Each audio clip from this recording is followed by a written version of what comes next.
اعوذ باللہ من الشیطان الرجیم بسم اللہ الرحمن الرحیم وَإِذْ قَالَ إِبْرَاهِيمُ رَبِّ اجْعَلْ هَذَا بَلَدًا آمِنًا وَارْزُقْ أَهْلَهُ مِنَ الثَّمَرَاتِ مَنْ آمَنَ مِنْهُمْ بِاللَّهِ وَالْيَوْمِ الْآخِرِ قَالَ وَمَنْ كَفَرَ فَأُمَتِّعُهُ قَلِيلًا ثُمَّ أَضْطَرُّهُ إِلَى عَذَابِ النَّارِ وَبِئْسَ الْمَصِيرُ وَإِذْ يَرْفَعُ إِبْرَاهِيمُ الْقَوَاعِدَ مِنَ الْبَيْتِ وَإِسْمَاعِيلُ رَبَّنَا تَقَبَّلْ مِنَّا إِنَّكَ أَنْتَ السَّمِيعُ الْعَلِيمُ ربنا واجعلنا مسلمين لك ومن ذريتنا أمة مسلمة لك وارنا مناسكنا وتب علينا إنك أنت التواب الرحيم ربنا وابعث فيهم رسولا منهم يتلو عليهم آياتك ويعلمهم الكتاب والحكمة ويزكيهم إنك أنت العزيز الحكيم۔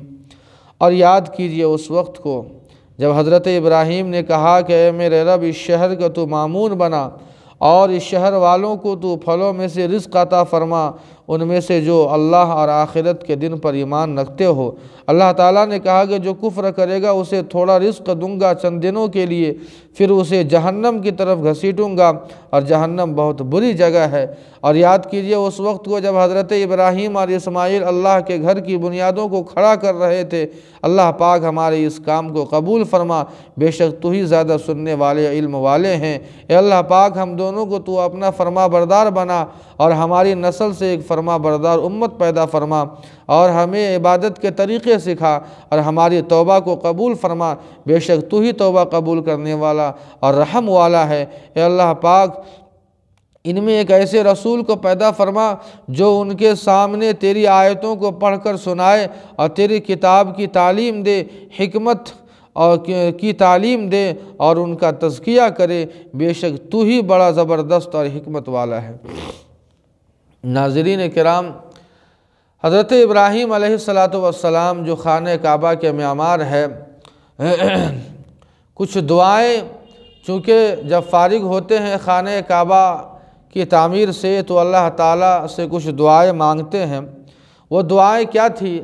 سب سے پہلی دعا حضرت ابراہیم یہ مانگتے ہیں کہ اللہ پاک اس شہر کو مامون بنا، امن والا شہر بنا، اس لیے کہ مکہ جو شہر ہے، جس وقت حضرت ابراہیم اللہ کے گھر کی تعمیر کر رہے تھے، اس وقت حال یہ تھا کہ ایک بالکل چٹیل میدان، نہ آب، نہ پانی، نہ ہوا، نہ مٹی، نہ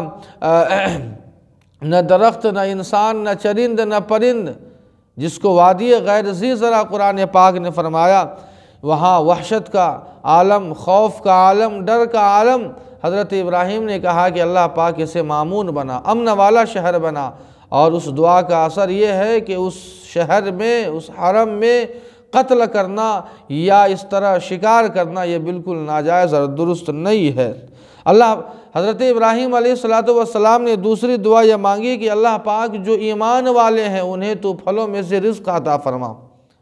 حضرت ابراہیم علیہ السلام نے رزق کی دعا صرف ایمان والوں کے لیے مانگی ہے، کافروں کے لیے نہیں مانگی ہے، جو عدل کا تقاضا ہے۔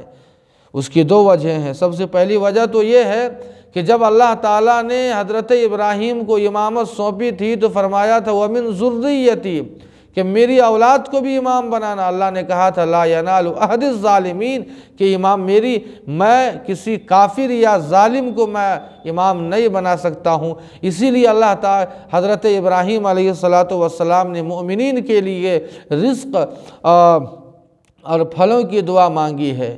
اور دوسری وجہ یہ ہے کہ ادب اور احترام کا تقاضا یہی ہے کہ اللہ پاک سے جب ہم دعا کر رہے ہیں تو جو فرما بردار بندے ہیں ان کے لیے ہم دعا کریں، جو اللہ کے نافرمان ہیں ان کے لیے دعا نہ کرے۔ یہ عدل ہے، لیکن اللہ کا فضل دیکھیے، انسان جنت میں جائے گا، مومن تو اپنے عدل کی بنا پر نہیں بلکہ اللہ کے فضل کی بنا پر جائے گا۔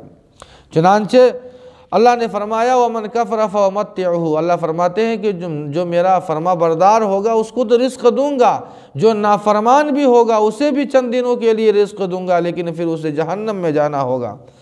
حضرت ابراہیم علیہ السلام اور اسماعیل علیہ السلام جب فارغ ہوتے ہیں تو دعا یہ مانگتے ربنا تقبل منا، اے اللہ پاک یہ پتھر کا جو گھر میں نے بنایا ہے تیرا، یہ میرا کوئی کمال نہیں، یہ تیرا کمال ہے، یہ تیری توفیق ہے، اس لیے اسے تو قبول فرما، اسے تو قبول فرما۔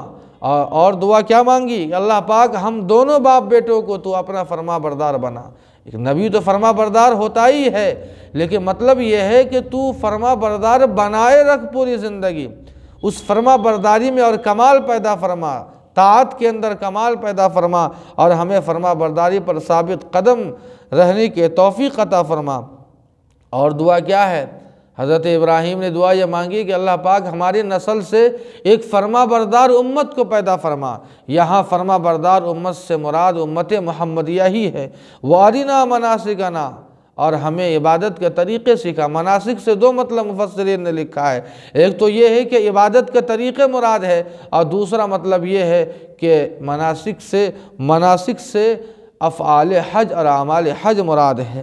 آگے اللہ تعالیٰ حضرت ابراہیم علیہ السلام نے اللہ تعالیٰ سے دعا مانگی کہ اللہ پاک میری نسل سے ایک ایسے رسول کو پیدا فرما جو تیری آیتوں کو پڑھ کر سنائے اور اس کتاب کی تعلیم دے اور حکمت کی باتیں بتائے اور لوگوں کی تزکیہ کرے۔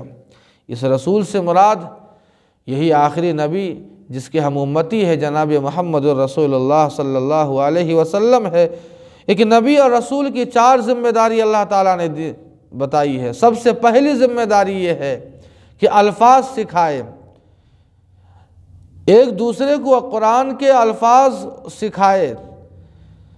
یہ پہلی ذمہ داری یتلو علیہم آیاتک، الفاظ کو سنے، سنائے، سکھائے، سیکھے، یہ پہلی ذمہ داری ہے۔ دوسری ذمہ داری ہے کہ ان الفاظ کے معنی کو بھی بتلائے، اور تیسری ذمہ داری والحکمہ، ان معانی سے جو مسائل مستنبط ہوتے ہیں شریعت کے وہ مسائل بھی بتائے، اور چوتھی ذمہ داری وَيُزَكِّيهِمْ، کہ ایک نبی اور رسول کی ذمہ داری یہ ہے کہ اپنی امت کو شرک اور کفر سے پاک رکھے، شرکیہ اور کفریہ جو اعمال ہے ان سے انہیں تزکیہ کرے، پاک اور صاف کرے اور اچھے اعمال سکھائے۔ یہی ایک نبی اور رسول کی ذمہ داری ہے۔ اِنَّكَ أَنْتَ الْعَزِيزُ الْحَكِيمُ، بے شک تو ہی بڑا غالب اور حکمت والے ہیں۔